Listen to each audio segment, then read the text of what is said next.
All right, let's dive in. Today, we're talking about something called deep work. It's a system, really, for not just getting more done, but for producing truly valuable, high-quality stuff in our ridiculously distracted world. You know that feeling, right? You get to the end of the day, you're totally wiped out from 100 emails and a dozen meetings, but you feel like you've made zero actual progress on the things that really matter. Well, you're not alone. You're swimming in what's called shallow work. And today, we're going to talk about the antidote. Okay, so what exactly is this skill? What is this thing that promises to create so much real value? Let's break down the core idea of deep work.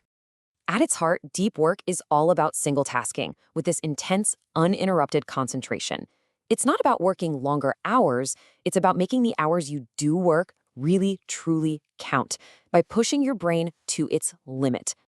And this, right here, is why it's such a game changer. This isn't just another productivity hack. Deep work is the state where you actually learn complex things super fast and produce stuff at an elite level. It's how you get better at what you do and create work that stands out, because frankly, it's really hard for anyone else to replicate. Now, you can't just wish for focus to happen. The very first step is to pick a philosophy, a structured approach that actually fits your life. Because let's be real, what works for a freelance writer is not going to work for a CEO with a crazy schedule. So let's look at the four main philosophies here. On one end of the spectrum, you've got the monastic approach. Think of a writer who goes off to a cabin in the woods to finish a book. They're basically cutting everything else out. Then there's bimodal, where you might split your week, say 3 days for deep work, 2 days for meetings and email. The rhythmic approach is probably the most popular, and for good reason. It's about building a consistent daily habit, like making the first 90 minutes of every single day your deep work time. And finally, you have the journalistic style, for people who have to grab those moments of focus whenever they can. So as we go through these, just think, which one of these feels like it could actually work for you? So once you've kind of figured out which philosophy fits you best, the next step is to build rituals that bring it to life. Seriously, rituals are like your secret weapon against procrastination. They take away the mental energy of, should I start now? And they tell your brain, hey, it's time to focus. And this slide really hits home how powerful clarity is. You should never start a focus session with a vague goal. Something like work on the report is basically an invitation to get distracted. But a super specific target, like the one on the right, well, that gives your brain a clear mission. It builds momentum and makes it way harder to get off track. Think of this as your pre-flight checklist for focus. It can be incredibly simple, Go to your desk, make a specific cup of tea, turn your phone to airplane mode, and start a timer. This repeatable little sequence is a powerful cue to your brain that says, okay, we're doing this now, no more distractions.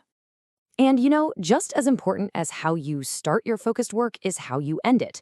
A shutdown ritual. Maybe it's a final review of your day, a quick plan for tomorrow, clearing off your desk. It tells your brain the workday is officially over. Some people even say the phrase shutdown complete out loud. It sounds silly, but it works. It lets you truly switch off and recharge, which is absolutely essential for the next day's focus. All right, but even the best rituals in the world will fall apart if your environment is working against you. So let's talk about designing your space, both physical and digital. Your environment can be your greatest ally or your worst enemy, so you've got to be intentional about building a fortress against distraction. Let's be honest, our digital world is probably the #1 enemy of deep focus. The first step is to be absolutely ruthless. Turn off every single notification that isn't mission critical.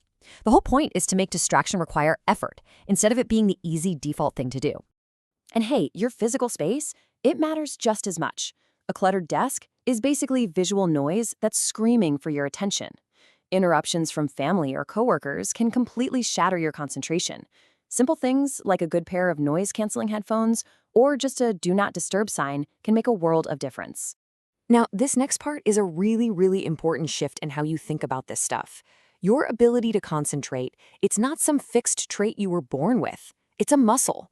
The more you train it with hard, focused work, the stronger it gets. And the more you feed it with easy, constant distraction, well, the weaker it gets. I know this sounds completely backward, but it is so, so critical. Every single time you're waiting in line and you instantly pull out your phone, you're training your brain that it can't handle even a second of boredom.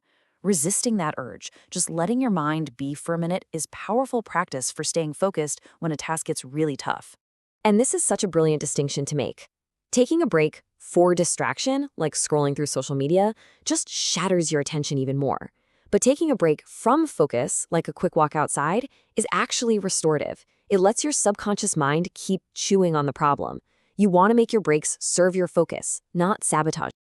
And look, a really important thing to remember is this. You don't go from 0 to 8 hours of deep work overnight. That's like trying to run a marathon with no training. Start with a manageable block, something like 60 to 90 minutes. Protect that time like it's gold, actually do it, and then build from there. Consistency is key. Okay, so we've talked about the big ideas, the routines, the training. Let's pull it all together into a simple template you can use to start your very first deep work session, like today. So here it is, your playbook for day one. Tonight, just pick your time and your one specific goal. Prepare your fortress by getting that phone out of the room. When the time comes, do your launch ritual and hit start on that timer. And then the only rule is you stick with that one task until the timer rings. It's simple, but trust me, it's not always easy. And that's the system. It really all comes down to this one last question to chew on. Just imagine the cumulative effect of one single hour of deep, uninterrupted focus every single day. What massive project could you finally get done? What difficult skill could you finally master? The potential is just extraordinary.